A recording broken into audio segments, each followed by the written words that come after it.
Nako, eto na, mga sangkay, si PBBM may mga itutumba, no? Pag-usapan po natin yan.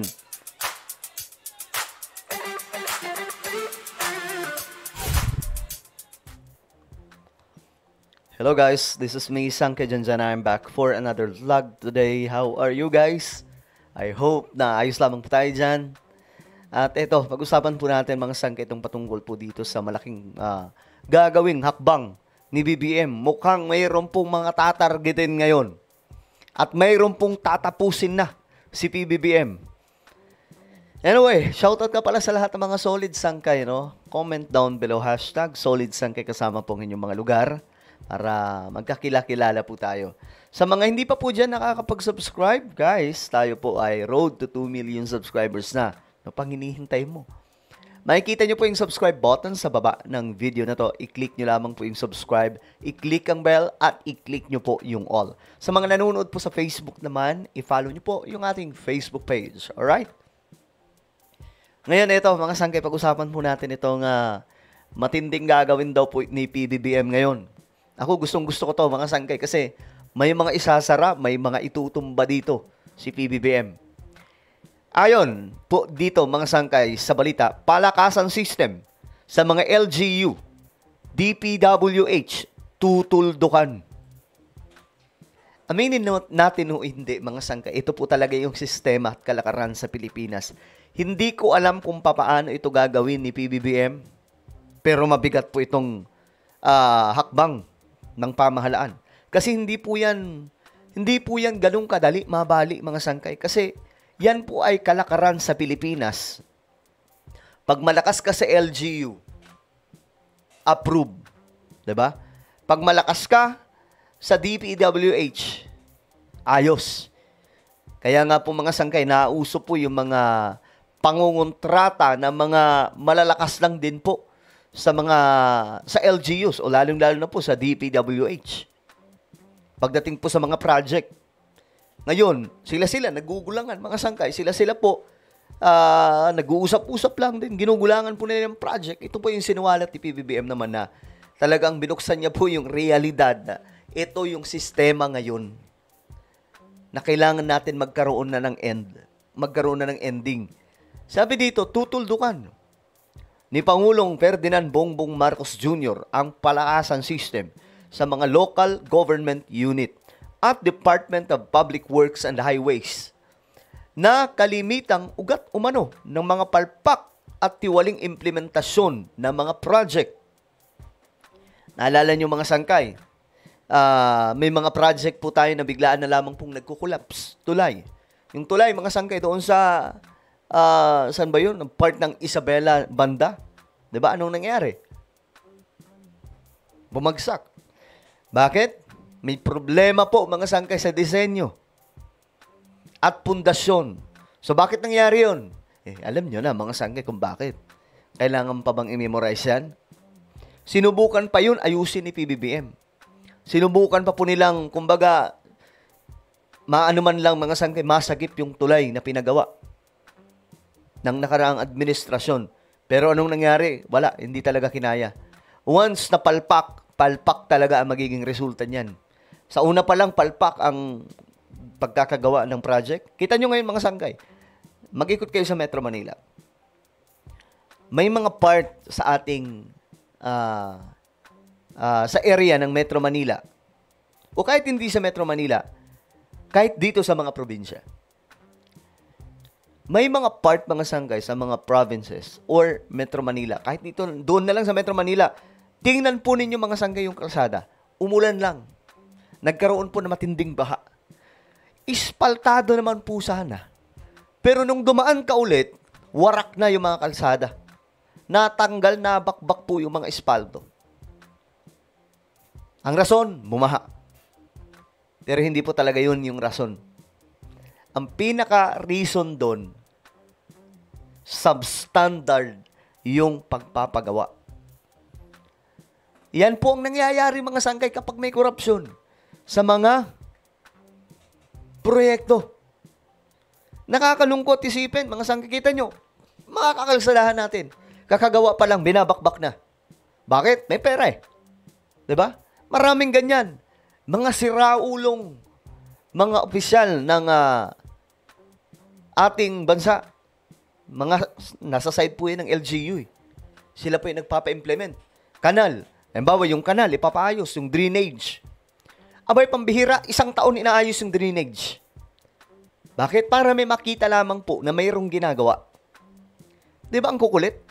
Di ba, mga sangkay ito sa China or Japan or ibang mga bansa, saglit lang yung project. Gawin yung kalsada, saglit lang po yan. 1 araw, tapos na po yan. Sa Pilipinas, yung 1 araw umaabot ng kalahating taon, 1 taon pa nga malala. Yung iba nga, hindi lang 1 taon Lampas pa. So, yan ang realidad na gustong tigilan na po, gusto nang maayos ni BBM kasi matagal na po itong kalakaran. Abay, pambihira, 2025 na, ito pa rin po tayo. Dumaan na po si Tatay Digong, hindi pa rin po natapos yan. Dahil din ito, hindi lang mga flood control project ang paiimbestigahan ng Pangulo, kundi maging ang lahat ng mga infrastructure project sa buong bansa. Yan ang gusto kong mangyari, mga sangkay. Ito yun. Yan ang gusto kong mangyari, mga sangkay. Kasi nga po, hindi lamang po sa isang lugar ito nangyayari. Marami pong mga lugar na ganito pong sitwasyon. Mga project na nakatenga, mga project, mga sangkay na nakahang, mga project na itinapon na lang basta. Pero sa listahan, tapos na. Diba? Pinasa. BBM, pinasa sa presidente. Okay, ito listahan, napakaraming mga tulay, napakaraming kakalsadaan. Pero kapag hindi mo yan pinuntahan, pag hindi talaga na-check yan, yari. Yung pala, pinaghati-hatian lang yung pera, hindi tinuloy yung project. Nilabas lang po doon, tapos na. Di ba ang gagaling ng mga loko? Ayon sa Malacanang, binigyang diin ni Pangulo ang pagsisiyasat sa mga proyekto sa Luzon, partikular sa Region 1 hanggang Region 5, sa sunod ng kanyang pahayag sa SONA kung saan tinuligsa niya ang mga hindi epektibong flood control project, kaya patuloy ang pagbaha. So, ngayon, mga sangkay, nung una, flood control pa lamang. Pero ngayon, ang good news, lahat na pala. Lahat na ng mga project. Kasi, totoo lang, yun naman po talaga yun ito pa. Tinukoy ni Pangulong Marcos ang kapabayaan sa San Juanico Bridge at mga insidente ng pagguho ng tulay at sirang water break wall, kamakailan bilang ebidensya ng problema sa pagpapatupad ng mga proyekto. Yun yung sinasabi po natin. Ito mo yung San Juanico Bridge. Dapat pala, kung hindi ako nagkakamali, mga every 3 years or, ewan ko, nakalimutan ko ilang taon yun Basta lagi po siyang may magche-check sa pundasyon. Sa kung ano ang situation ng ano pa ang kakayanan ng San Juanico Bridge. Pero napabayaan po yun. Imagine kung substandard yung pagpapagawa ni Apo Lakay sa San Juanico Bridge. Since 50 years mahigit na po yun, matagal na po yan. Diyos me, Marimar, matagal na pong bumagsak.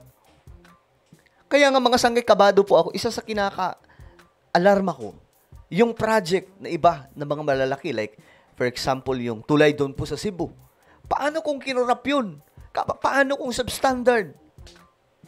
Di hindi aabot ng 50 years yan. Wala na.